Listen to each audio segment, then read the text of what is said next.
Singapore doled out 13 crypto licenses in 2024 to a range of crypto operators including top exchanges OKX and Upbit, as well as global heavyweights Anchorage, BitGo and GSR.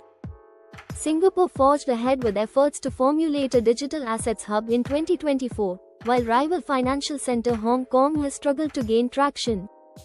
Singapore doled out 13 crypto licenses in 2024 to a range of crypto operators including top exchanges OKX and Upbit, as well as global heavyweights Anchorage, BitGo and GSR.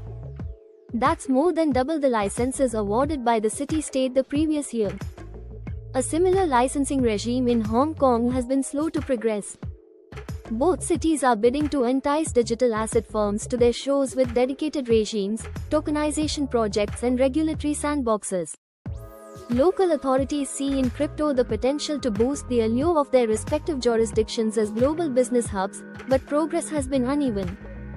Hong Kong's regulatory regime for exchanges is more restrictive in a number of ways that matter, such as custody of customer assets and token listing and delisting policies, said Angela Ng, Senior Policy Advisor at consultancy TRM Labs.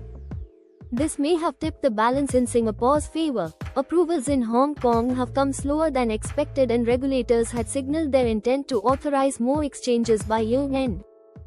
The city has now fully licensed 7 platforms in total, with 4 of those given the green light, with some restrictions, on December 18.